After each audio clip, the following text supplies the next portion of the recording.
The Brooklyn Vegan Show is a podcast about music brought to you by the music blog and online record store Brooklyn Vegan. Make sure to subscribe to hear all of our upcoming episodes featuring interviews with musicians and more, and find us 24/7 at brooklynvegan.com, Twitter, Facebook, and Instagram.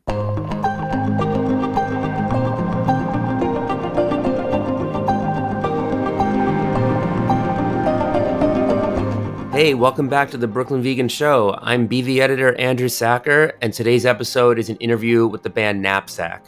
For the uninitiated, Knapsack were initially around between 1993 and 2000, during which time they released 3 fantastic records. I personally discovered Knapsack in the early 2000s after they'd already broken up and singer Blair Sheehan was doing his equally great band The Jealous Sound, and Knapsack were just instantly an influential, important band. This was the era of the emo boom of the 2000s, and so much of what was going on at that point was directly inspired by Knapsack and the music they put out in the 90s. These records have continued to hold up so well and continue to influence new bands. And actually, one of the reasons we're having this conversation is because Knapsack finally gave long-awaited vinyl reissues to each one via Spartan Records. 1995's Silver Sweepstakes, 1997's Day 3 of My New Life, and 1998's This Conversation is Ending, starting right now. And Brooklyn Vegan is thrilled to have teamed with the band on exclusive color vinyl variants of each one. You can get them in our store, shop.brooklynvegan.com. They're all limited to 300 copies each, so get them while they last. I first saw Knapsack when they did a reunion tour in 2013. I saw them twice. They were awesome both times. And I really hope they come back again because they were so great live, and their music continues to have its legacy is not done being written. And I think they could really do great if they do another tour. I asked them about the possibility of more shows as well as more music. We also talk about the book accompanying the reissues that features commentary from peer bands like Mineral, Christie Front Drive, Boys Life. Knapsack talked about how they got to know and befriend those bands and how they've stayed such great friends with them over the years. We talk a lot about the word emo, what exactly it means, what it means to different people, how its definition changed over time. It was a real treat to sit down with Blair, drummer Colby Mancasola, and guitarist Sergei Lubkov, also of Sam I Am, who just announced their first album in 12 years very recently. These three had as much chemistry bouncing off each other in this conversation as they do making music, and it was just a blast, so I'm really excited for you to hear it. But first, a word about our sponsor DistroKid, a service for musicians that allows you to easily upload your music to all major streaming platforms, including Spotify, Apple Music, and more. DistroKid allows you to do automatic revenue splits so collaborators and co-writers can get paid too. It provides you with an artist page that links to your music on all streaming services. It allows you to add lyrics, credits, and liner notes, and more. You can get 30% off of your first year's membership by signing up at distrokid.com/VIP/BrooklynVegan. We've also included the link in the description of this episode, and you can click directly from there. Here's our interview with Knapsack. So, hey guys, what's going on? What's up? Hey. So we got 3 of us, so just to kind of put names to voices, if everyone wants to just kind of say their name before we begin. The squeaky voice is Sergei. This voice is Blair. Authoritative one, Blair. The authoritative voice. Leadership voice. Also sensitive genius. Oh, I'm We are talking about Knapsack reissues. I was reading an interview on Punk News when y'all reunited about 10 years ago now.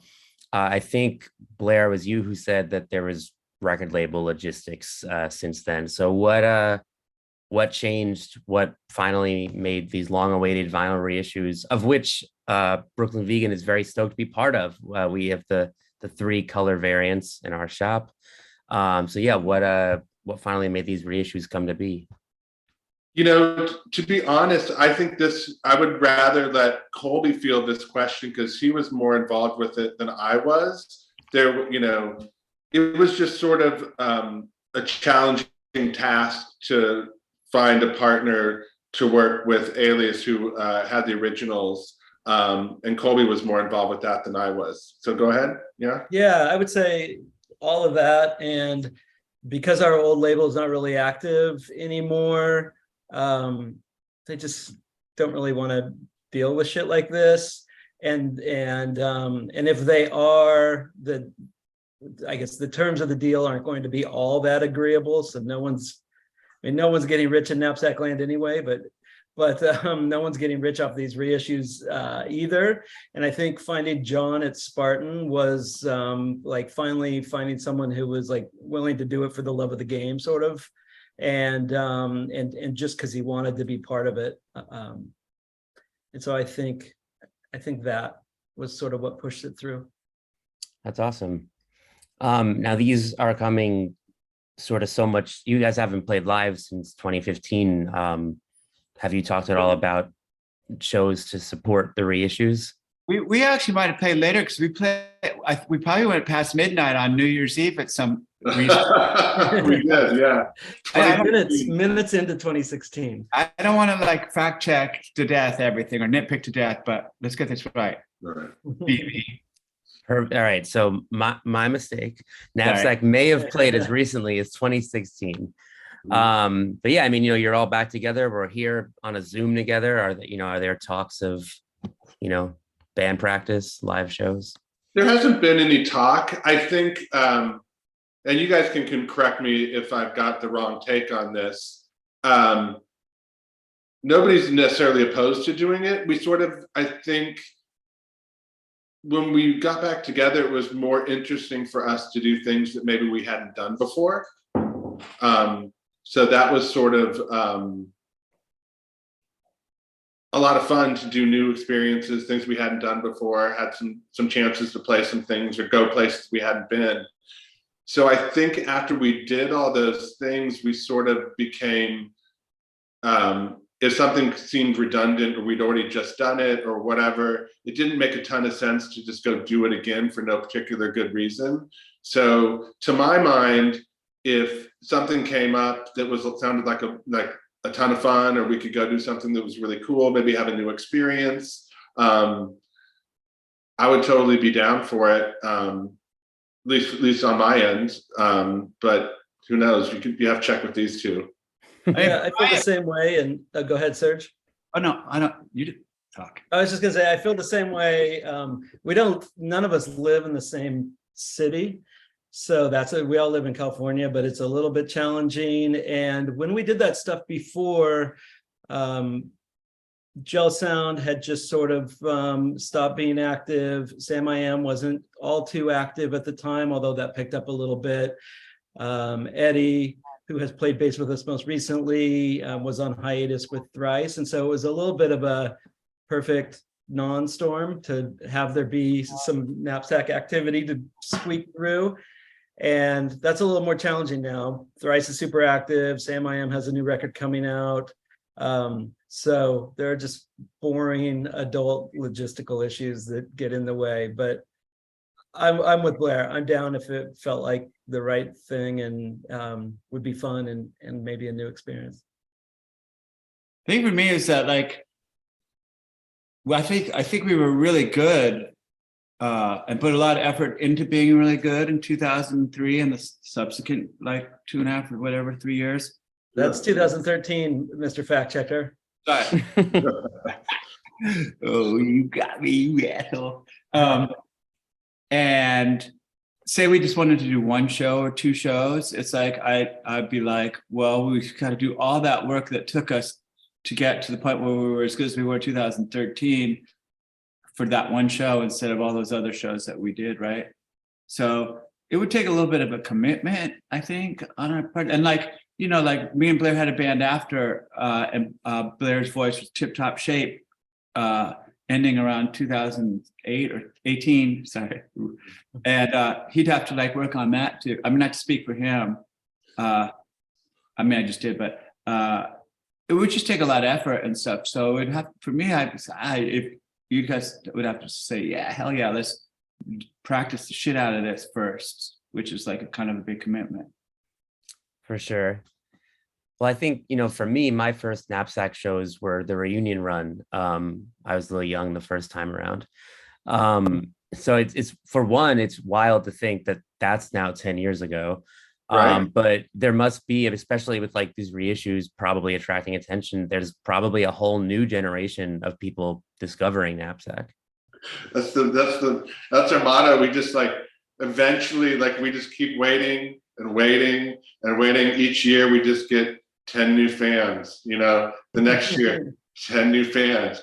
So that's really been the approach to this. If we can just keep waiting and waiting and slowly just, you know, incrementally, tiny little baby steps, you know, when we cross like 50 years, it'll be really good, you know? It's gonna be a really good fan base. It's gonna be really doing like arena tours in like the 2070s. Yeah, but cryogenically, it'll be fantastic.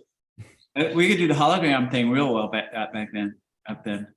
Really young, and we're gonna be hairy bastards. Yeah. Long hair. I'm gonna have a pink afro. Fantastic. Knapsack hologram, Coachella 2070. Well, I think it would be great if maybe one of us had passed, and it would be like two of us and then one hologram. Do you know what I mean? Like, yeah, isn't that like kind of what ideal. Isn't that like what the Dio tour is? Isn't it like members of his band, but then he's the hologram, I think? It's fantastic. I think it keeps it real. You know, you don't have just all one hologram of the band. You have actual physical beings there. Yeah. I will say, when I went to the last Paul McCartney tour, and it was like they had used like, because you know, did you guys watch Get Back? Mm-hmm. So they had like taken isolated John Lennon vocals from the rooftop performance, and then Paul sang with John, and then they like put like sort of a John thing on, and it was like kind of nice, I have to say, like all things considered. It wasn't as corny as I thought it might be when I heard it was going to happen. I have an idea, actually. Since we aren't like a stadium band, what if we just played, like we'll play at the Forum, and we'll have a hologram audience to make us feel better that it's not. Yeah, flip the script. We'll do it now. We're doing this now. When I was, sort of preparing for the podcast, I was reading back over the review I wrote of the Music Hall of Williamsburg show that Knapsack did in 2013. And Blair, you had said that night on stage something like, if someone would have told me in the 90s that we'd be doing this in 2013 and you'd all be here, I would have been like, fuck you. So yeah, I mean, it's, now another 10 years since then, I mean, and Knapsack fans are still climbing. Like I feel like you've had this story of like, I mean, probably most Knapsack fans came to the band post breakup. Is that, do you think, accurate to say? I would probably, it was never, the trajectory of the band, like we started and, we really weren't that great, like that's just a fact. It's like, we weren't a great live band. We weren't great, we didn't know how to record. Sort of the beginning stages were not fantastic. And it's sort of, right as we kind of reached that midpoint, then we found our feet a little bit, and then it wasn't that long from there that the band wrapped up. So it really wasn't, to be a viable band and tour and do all the stuff and record and kind of keep that conveyor belt going of just being a band and doing all those things. We weren't on that seriously very long.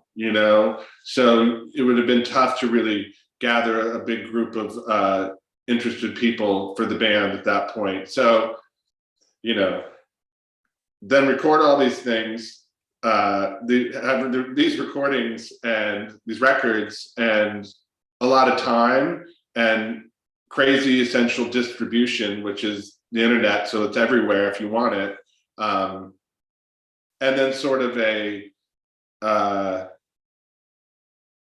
collective group of bands from that time that people look back upon fondly, So you kind of minted those bands at those times, part of those scenes, and all boats rise, and we're one of those boats. Yeah, I mean, I think for me, right, like I think Knapsack being associated with emo was like a big thing for my generation, like because I kind of came to that genre of music when it was really popular in the 2000s, and then somebody will say like, oh, these bands are all influenced by Knapsack and Mineral and Christie Front Drive and stuff, and so then it's like there's this instant legendary status to these bands who kind of had only broken up a few years earlier, but like didn't get to benefit from that sort of fame era. With Knapsack kind of, and you started the Jealous Sound, of course, in that time, but with when Knapsack ended, was there any feeling of like this stuff is rising, or like were you almost taken by surprise when all of a sudden that word was everywhere and people were citing Knapsack as like sort of these forebears to this huge moment in pop culture? I feel like it got worse before it got. I mean, I don't think we were ever like, nice to meet you, we're an emo band, but I think like there was reason to sort of want to shed that. I will make. I'm going to make a. Can I make a throw in a little anecdote here? Sure. So I remember when I think it was either the second record or the third record was coming out on Alias, and we were working on the bio, and it was. I remember, we were working on the bio for the band, and I came. In a discussion, it was like we wanted people to know that we were part of the scene, but we didn't want it to seem like we were just like an emo band, so to speak.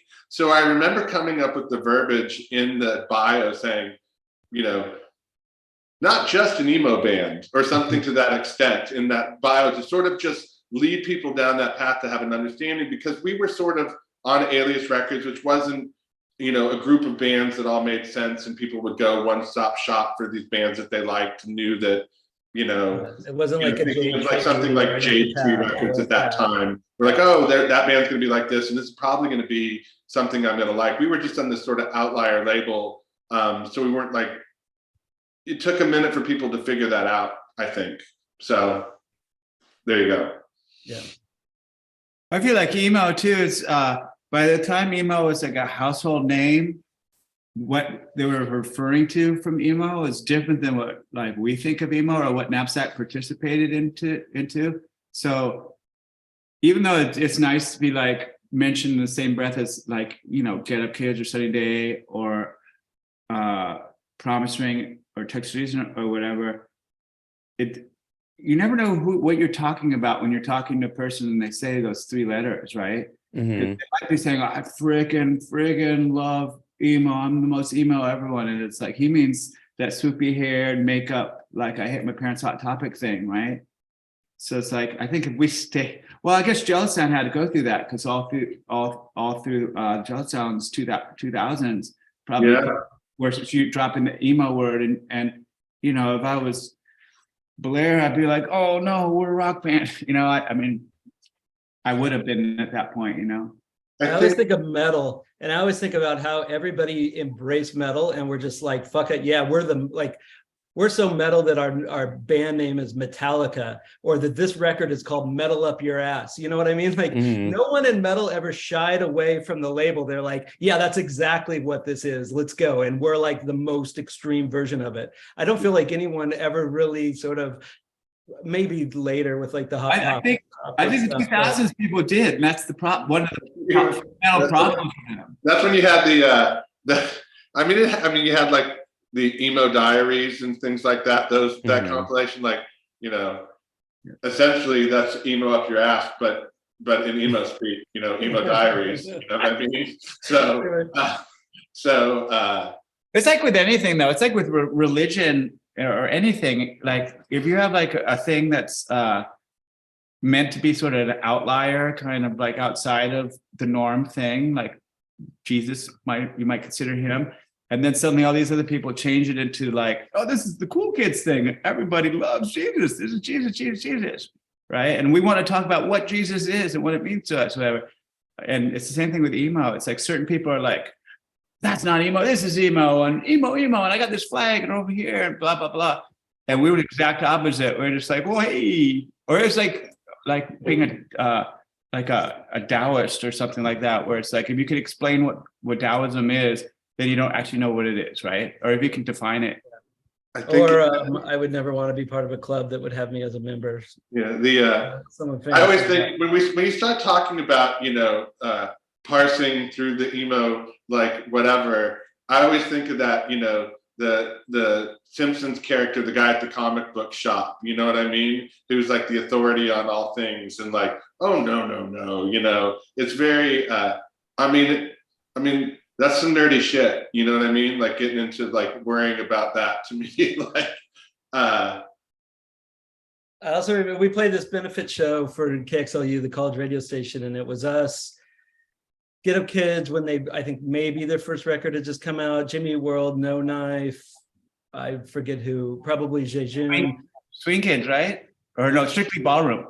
Yeah, probably, yeah. And I forget who I was with standing outside the club, and we saw Lou Barlow from Dinosaur Jr. go in, and you know, I mean, if you had to pick like a small handful of bands that we all would agree on, Dinosaur Jr. would definitely be toward the top of that.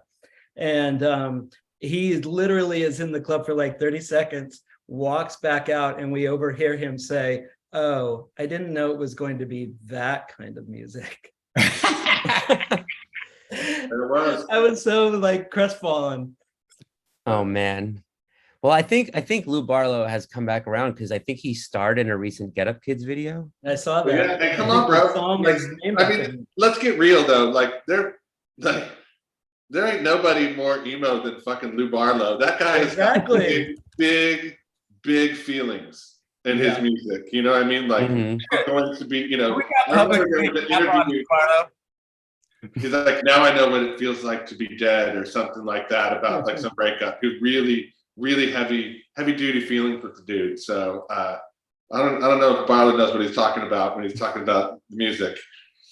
Well, that's the thing, right? I think like there are so many bands who could have easily gotten called it but escaped it. Like Superchunk could have easily been called emo, or like Built to Spill, or Archers of Loaf, who were on Alias with you guys. Like I feel like if someone would have spun it that way, they could have been taken as emo.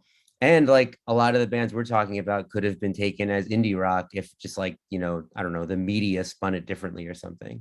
But I think there's also revisionist history that the other side is like, I feel like nowadays a lot of people who don't actually know how maybe lame they might be, I might think they are, but they consider Third Eye Blind to be one of the original emo bands.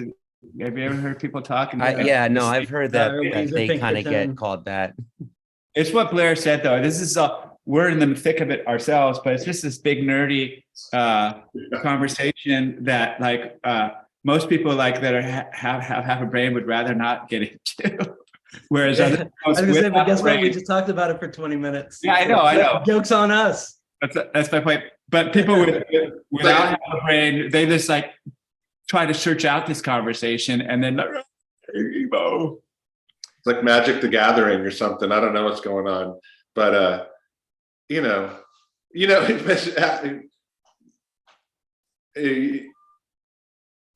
one of those things that's so nuanced that you have to be like part of the deal to know what the deal is, and you know, it's just a funky, funny, you know, silly business that young people like to get into about music and identity. You know. Yeah. That's what you do. You get into music and identity, and so much identity comes from what your choice of music is, especially when you're young. You know, that's how you define yourself. Yeah, and I mean, you know, the problem is you have me here, and I'm one of those nerds you're talking about. So, oh my goodness, that conversation's my goodness. I feel like build on what Blair was saying. He's like, it's just like hurting feelings. Oh my god. No. It's just these conversations are fun for me. And it's like I said before, like I think it's like a blessing and a curse because everybody has always tried to escape that word in the 90s, the 2000s, the 2010s. I'm sure there are bands today even that are still like, don't call us that. But I don't think it's as. But I think, you know, what's interesting is like you figure, you know, you start in like punk rock or what have you, and you're screaming about like society or the government or doing whatever punk rock shit, right? So then you move on from that, and then you can do, you know, like brainy art rock, and you can do Pavement or Talking Heads or whatever, do some sort of, you know, variation on that kind of stuff, like, you know, college, cerebral, you know, arty. Or you can do rock music, and what the fuck are you going to sing about except for like your personal shit? You know what I mean? Either you're going to do that kind of stuff, you can't do punk rock stuff anymore. So kind of as you become of age at that time, you try to be clever, try to tell stories through songwriting, songcraft. But a lot of it boils down, especially because at that time, especially in like early 20s, you think you know everything, but you know absolutely nothing. You have this sort of weird mix of, insecurity and ego all at the same time. One masks the other. And voila, emo. You know what I mean? So that's kind of that channel that happens, I think, particularly for men of that age, which is predominantly what, it makes emo. I gotta go. But thanks a lot, Andrew, for thinking of us to do this. I really appreciate it. I don't want to leave and make you feel like I'm blowing it off or anything, but I totally appreciative that you did this. Thanks. Yeah, for sure. Bye, guys. Bye, Serge. Bye, Serge. I like you guys in little rectangles. It's fun to talk to you in rectangles. I was going to say earlier, one thing I think for that book that comes with the box set, one thing that I think came across in that, that we were hoping would, and I think does, is how those bands that we've been talking about, like, we didn't find each other or become friends and want to play together because someone on the internet said we all sounded alike or had the same influences or whatever. We all sort of came across each other because we weren't, we had sort of a similar idea about things, a similar sort of like musical vision or aesthetic. And, we weren't doing like the popular thing at the time, whether that be new metal or pop punk or whatever else. And so I'm glad that those guys were able to contribute and sort of tell the story of how we all kind of stumbled upon each other, whatever 3 letters you want to use to describe that thing. For sure. Yeah. Well, why don't you tell us a little bit about how you feel like you stumbled upon bands like, Mineral, Boys Life, Christie Front Drive? I think, we played, somebody would put these shows together and you would go and you would meet them for that first time and play that show. And I think that there is a particular, there's a musical swing that happens, and there's a particular swing with these bands of the way that they do their deals. So, I mean, just their presence as human beings, they're, jokers, shit talkers, whatever, this music can seem really serious, but everyone's totally ridiculous and funny and irreverent and all these sort of charismatic characters to kind of roll through. And then, inevitably that's going to be someone you want to hang out with because it's a lot of fun. Those guys were a lot of fun to be around because we could speak the sort of same language, I guess. I don't know why it is that way, but it just kind of was. Yeah, when you're spending the night at a rest stop in a van, those are the types of things that you really appreciate, right? Because it's not like you're looking around going what? Oh, I really have things figured out. I mean, I just played in Des Moines on a Tuesday night to the bartender and opening bands. And, now I'm going to sleep in a van on the side of the road. So, but we found ways to make it fun on top of when the music aspect was fun, which was all, did happen. But, you, at the end of the day, you want to spend time with people that you sort of, find interesting or smart or funny or charming or whatever. And for us, those were those people. Yeah, they were, those folks in the bands that we talk about, they're, witty and sharp and, like I said, just they can make you laugh and it's fun to be around that, and snide remarks about what's going on and being funny and noticing the same things and finding those things, the ridiculousness of it all. I can still talk to a lot of those people to this day, and we still you slip into that pocket with them really quickly. Yeah, we showed up to we checked into a hotel the night before we were playing a festival in Belgium, and sure enough, like look over at the hotel bar, and there are the Mineral guys. And I personally hadn't seen them for probably 20 years, maybe Blair more often because he was touring with the Jealous Sound. And you just slip right into it, like no time has passed. Yeah. That's awesome. I'm pretty sure when I saw Knapsack at Fun Fest, I think you were like back to back with Mineral. Yeah. Yeah, we played same stage. Our Yeah. whole trailers were next to each other. But It was like you know, Mineral, Knapsack, John Waters. That was the order of the trailer. Nice.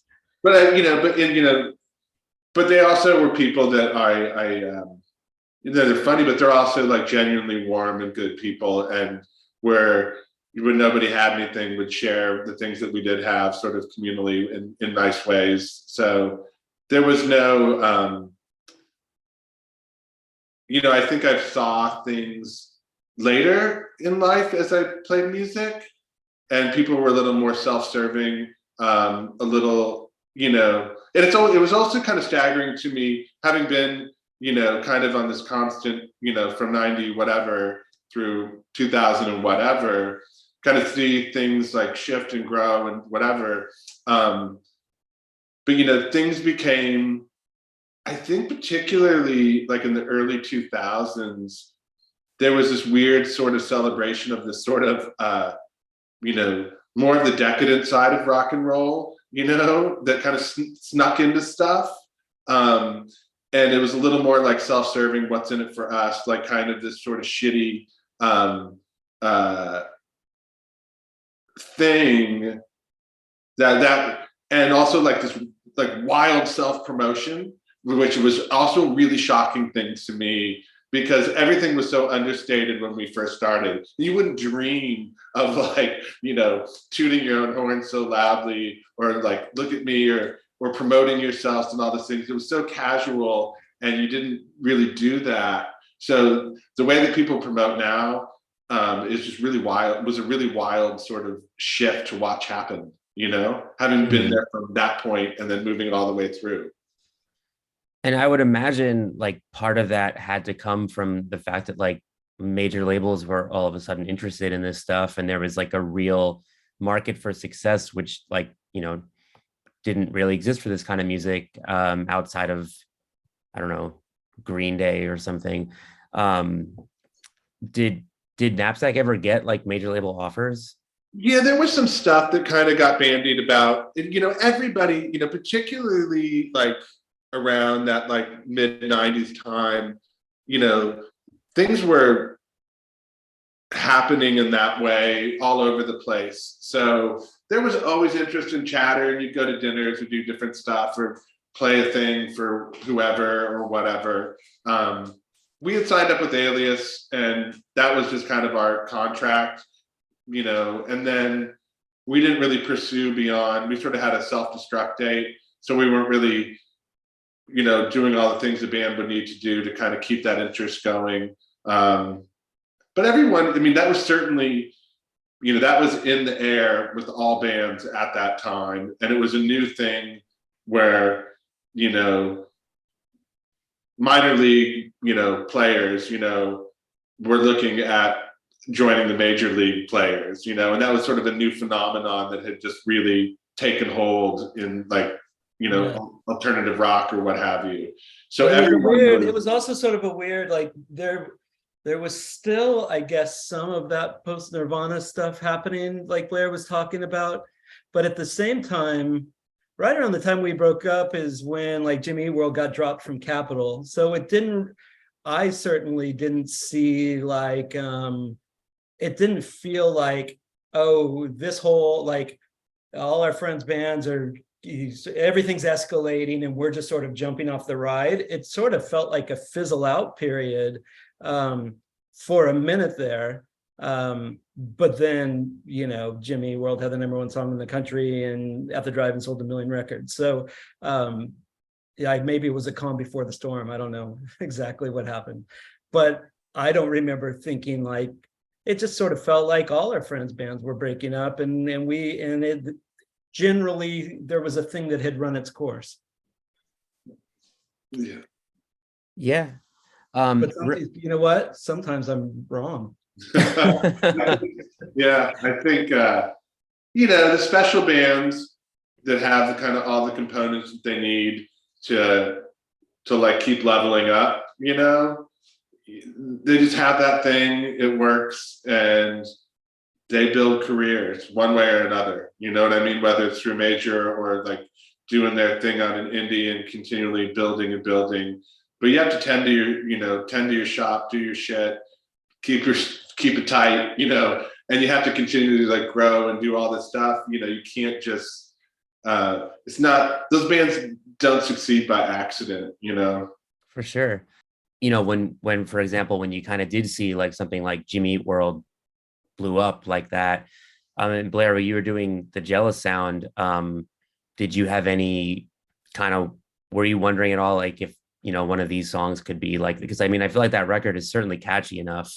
That's an interesting question.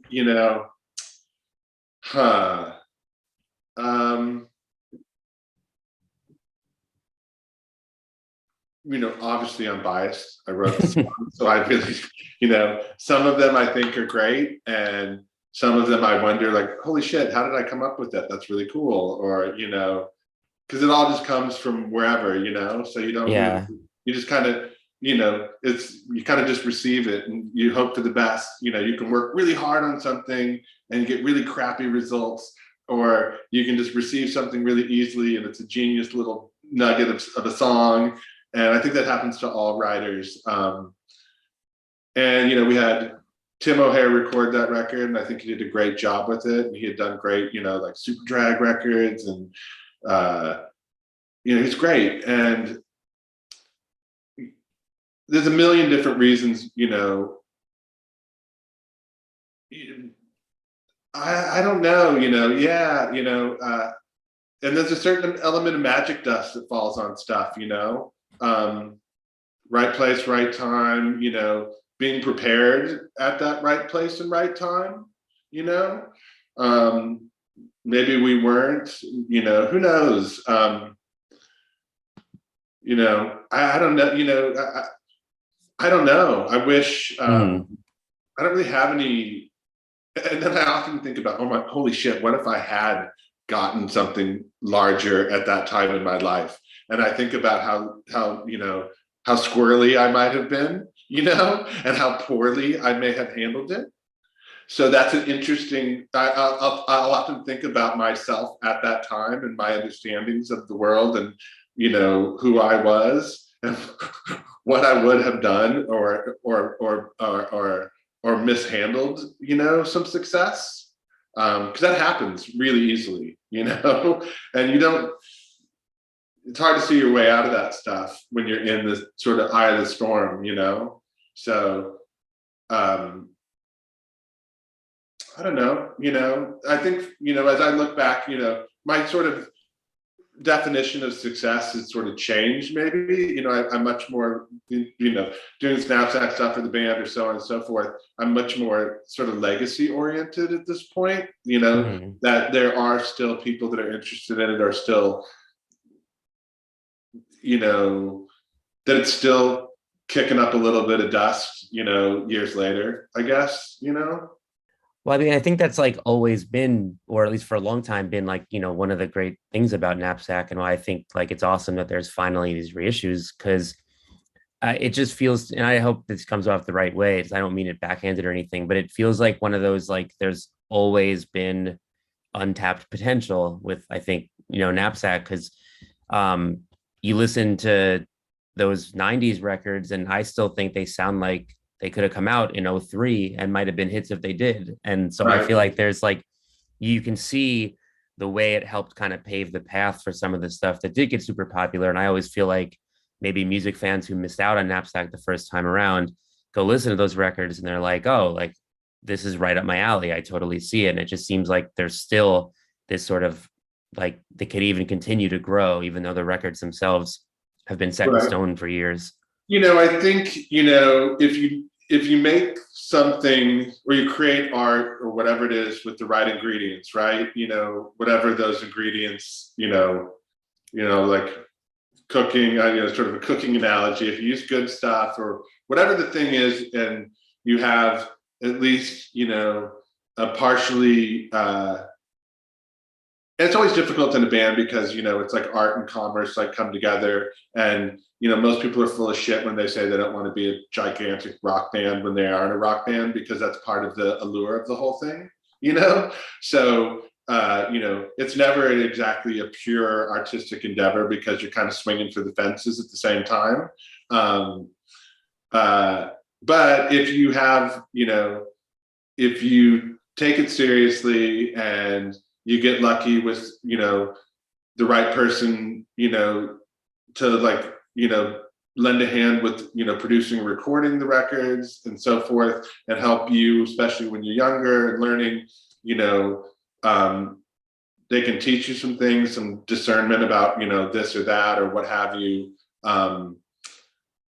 You'll end up with something that, can stick around and people are still interested in, and, granted, I hear, wrong turns and youthful mistakes and things that I wouldn't do now or whatever, but that's part of the charm of the whole damn thing, I guess, for people, Also, the entertainment business is a really unique thing where everything but insane household name, global domination success is a failure. And I think in almost every other sort of creative endeavor or business or whatever, if you met a winemaker and he said, yeah, it's going really well, it's like people all over the world enjoy my wine. And, I made this bottle of wine 25 years ago that people are still talking about. And, it's like they're posting on the internet about it every day. And some people have tattoos about it. Like, you would go, wow, like that must be like really creatively fulfilling. And, what a success you've been as a winemaker. But like, if you're in a rock band that makes 3 records, does a little bit of touring, not every night is a line down the street, people are sort of like, oh yeah, you were in that failed rock band. You're like, well, okay. That's one way to look at it, but it's and maybe I looked at it that way for like the first couple of years after, and and when I was like in my 20s, but however many years later, like I only see like the positives of it, and I only think of like how lucky we were to just get to do the shit we got to do, and I don't really focus on this idea that like by joining a rock band you're signing up for this situation where like anything short of 1 million records is a failure. I just don't really sort of buy into that anymore. Well, at what point did it start to become clear to you, like, oh, there's enough people who still care about us that if we reunite, we're going to play bigger shows than we played on that last tour? It was never clear to me. I was like, I had to be like, they had to kind of trick me into doing it. I was like, oh man, I am not in the mood to be made a fool of. You know what I mean? Or somebody that thinks that they're too big for their britches or there's a demand here. So I was very cautious about re-entering the Knapsack world, because you don't know, and you don't want to. You're like, hey, we're back. Crickets, tumbleweeds. Who gives a fuck? Yeah. Get out of here. You're like, we didn't need you back. So that was my take. But luckily, it all worked out just fine. Yeah, that was a little bit scary. We played the first 2 shows we played were in California, and so it's like LA, San Francisco, those are Blair and I's somewhat home, we're kind of, if we're a local band anywhere, we're kind of a local band in those places, even though we're not, but it's the closest thing we have to that. And then we went out and we played Fest, and we were playing, I think Cold Enough to Break, which is like our slow jam, right? I mean, it has sleigh bells in it. And I remember looking out and someone was like crowd surfing to like our slowest jam. And I was like, all right, this is probably going to be okay then. Like I think we're going to be okay here. It's good. Look, hey, like I said, we got swooped up and everybody, and you could have this conversation with any number of other bands that we played with during that time, and they'd probably to some degree or another experienced the exact same resurgence or interest that we have experienced as well. So we're not unique in that regard. It really is a body of work and of bands that were like-minded at that time that all sort of share in the same interest of the stuff that was, done at that time, So it's cool. And, most stuff just gets like, maybe it's a little bit popular or whatever, who knows, they got a song on the radio for a little hot minute or what have you. Nobody gives a fuck anymore. So it's nice to have your work recognized as part of something that people still find some, relevance to their lives, Yeah, totally. Did And you it's have somewhat reassuring? It's like, it's, at some point when Blair and I were in our 20s and you're still figuring everything out and, thinking, well, this is how I see the world, but maybe I'm wrong or crazy. And we chose to make the music that we made. And we're surrounded by like tough guys in tracksuits singing about the nookie. And so you're kind of like, am I crazy? What years was that? I don't have any perspective anymore. Like what years was that? That was at the end of the 90s, wasn't it? That was 99, I think. Oh yeah, you're right. That was around that time. The year we played like a couple shows on the Warped Tour. But that's what was happening. But that was a whole other fucking world. Like that, like world of that stuff. Like that was something I would have never like. I'm like, you gotta be fucking kidding me. This is ridiculous. Even then I knew it was ridiculous. Totally. That world. But when someone at the label would say like, oh, that radio station is not going to play you after all, and you're like, really? Okay, what are they playing instead? And it would be shit like that. Wasn't the finest moment, whatever. I don't know, like obviously in like, hindsight is 2020 for people when you see that stuff, you're like, oh my God, whatever. That's your embarrassing class photo, Mm-hmm. Although Limp Bizkit's still enormously popular in Germany. I think they're popular here too. But and even their giant, even that a band like that, like a show that would be a giant failure to them would still be a giant success to us. Right. If you keep it in perspective. If Limp Bizkit came and played wherever, there would still be a fuck ton of people that would come out and see them that would be way more than our biggest night, even on their worst night to this day. I mean, they just played Madison Square Garden like a few months ago. So there you go. Right? Like, I mean, I was surprised. I honestly, if you would have asked me, like, can Limp Bizkit still do the Garden in 2022? I'd be like, probably not, but they did. So right. Yeah. But then it's like if you get lucky too, enough time passes for certain things, and it can, it's really tough on the way, like on that sort of arc when it's like it's riding high and then it drops. Like right around that zone, it's really tough, But as the time passes and then people look back fondly, and enough time passes, it'll all come back around at some point because people will have their nostalgia for it, Yeah, and I feel like, not to be one of those curmudgeons who harps on this or whatever, but I feel like we are in like a really, really intense period for nostalgia right now. I mean, like looking at the music festivals, it's just like emo nostalgia festival, 80s goth nostalgia festival, new metal nostalgia festival. Like I feel like the market is so like, hey, remember all this stuff, like it's so funny. Yeah, it's like I see like listings of stuff and it's really wild. It's like the big nostalgia acts from a different era of music, right? And then there's all these little tiny fucking niche, like micro niche bands, like 60 bands there's no reason they would have come across my radar because they're so micro niched out to like people, So I don't know, but I guess that's just the world changes around you, and you're left scratching your head like what's going on. But hey, yeah. Speaking of, have you come across that there is an EDM artist called Knapsack?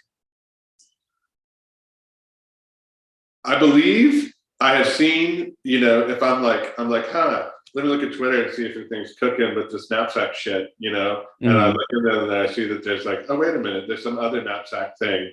So as far as that goes, I think I have seen something to that extent. Yeah, I've seen. Tell me more. Oh, I don't know much. I saw I guess I don't know if I saw them on like a festival lineup or something, and I was like, oh, Knapsack's back again, and then like looked more into it and it was like, no, it's some other artist and they have like millions of plays on Spotify. I just feel like, in this era, like it's really risky because again, like if like it's the same name on bands in town, the same name on Spotify or whatever it is, like it's if I was that person, I would have Googled it first, but I'm not there. He can talk to our lawyer. That's what I'm going to tell him, because we sent ourselves a letter back to ourselves in 1996 with the postage stamp with the U.S. Postal Service that says our band name is Knapsack, and that's going to hold up in court, and that guy's going to have to fork over 1 cent per million views on Spotify. What does that add up to, Colby? Not much. All right. Well, he can have the name maybe, but he's got. We need compensation. That's all I'm saying. Should like come to like a compromise where he's got to like sample like one of your songs or something. We'll work it out. We'll figure something mutually beneficial.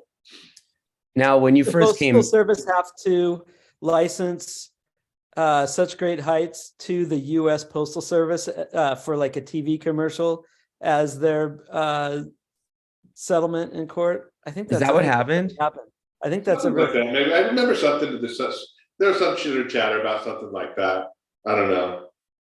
That's awesome. Now, when you came to reunite, did you have any personal hangups about reunions in general? I know some artists are just kind of like, I don't want to taint the legacy. I was like, to me, I was like, dude, I only think we can do better, because that was rugged back in the day. It wasn't that fantastic. So I was like, I wasn't,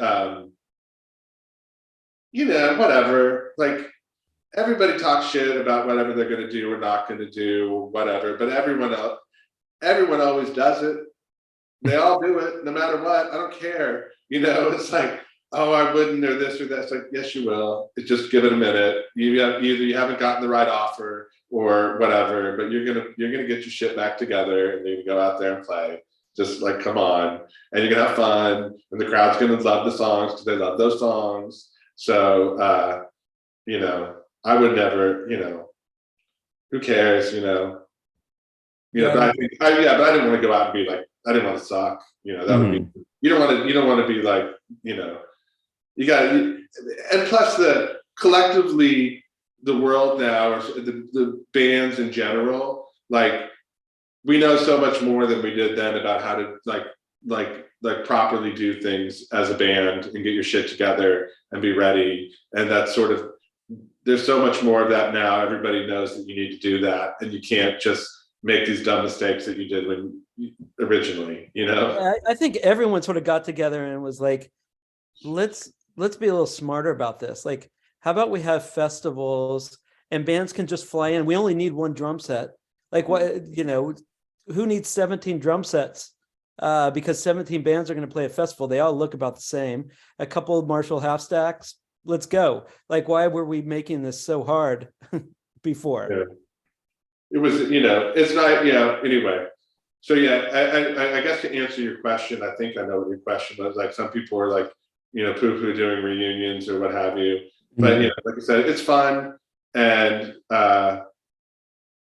people dig it, you dig it, everyone's having fun. So who cares? Like, who's left? The Smiths that haven't done it? He needs to rain on everyone's parade. Let's just have a good time. Yeah. So what's Fugazi's problem? Like, why won't they reunite? The other one. Yeah. I don't know. Apparently they get together and this is like the most Fugazi thing ever, right?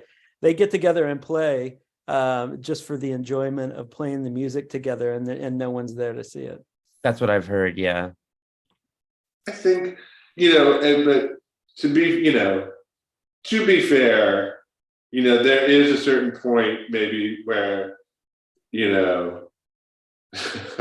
don't want to say, like, when enough time passes, things can get a little geriatric, you know, if you're not, like, so like that can change, like then it's a sort of different experience. If you're still within that window of like not being really ancient, you know, like I think reunions can be you know, all of a sudden everywhere, like it's like when you see a really old band, like everyone's got like fucking sunglasses on, you know, 5 dudes and they've all got big sunglasses on, you know, it's an old ass band, you know, it's like, and they got a lot of rock accoutrements, you know, so I don't know, a little out of touch, you know, I don't know. I was cracking myself up over here. I saw the Psychedelic Furs in the broad daylight, and it was all the things you just described, and I was still in hot heaven. Did you see? Psychedelic Furs. Oh, I came back, I flew home from South by Southwest. You know, it's so funny, yeah. Like people that have a lot of like rock accoutrements, like lots of jewelry and stuff and shit and like whatever, fucking top hat, I don't know. Like you know, who I saw Jello Biafra at the airport one time coming home, and he had a bunch of shit on, like a stuff, signifiers. It was interesting to me. Yeah. Blair, I guess Knapsack's not really active, Jello Sound's not active, Racket Club's not active. Do you have any sort of plans for writing songs, going on tours? Oh my goodness gracious. Maybe sometime, you know, I have to get my act together to do it. Yeah, I don't know. You know, it's tough. You know, I mean, it just is, you know, and it's a big commitment to really start doing something, particularly a new project. Really, you know, you have to really, it will fizzle out if you're not really dug in to do it. You know what I mean? So I really have to like turn my brain on to really want to be doing something like that. And again, I'm getting older, and you know, things are just changing. I don't know. Yeah, I mean, I aspire to do something new. I haven't really. I started a little bit, you know, some things. Racket Club, I had intended to do some more stuff. I said, oh, I don't know if I'm ready for this, so I sort of backed out. But I talked about like getting back into doing, you know, working on some stuff. So we'll see. When you're home, do you just like, you know, pick up the acoustic guitar, see what comes out, or are you not really playing much even there? You know, I usually, again, it's fits and starts for me. I'll just be like, oh, I'm going to do this, and then I won't touch stuff for a long period of time. I tend to do more stuff once I have something in mind, right? Like once I start, like, hey, I'm going to do this, let's get into it, and then I work on it rather than just sort of casually, intermittently doing it. And there's no rhyme or reason for why I do what I do when I do. So it's always best. It's always best for me to have an artistic practice that's happening for me, but I don't always stick to it. Well, Blair, Colby, thanks so much. This has been a blast. Yeah, absolutely. Thank you, Andrew. Thank you. Take care. Have a good rest of your day.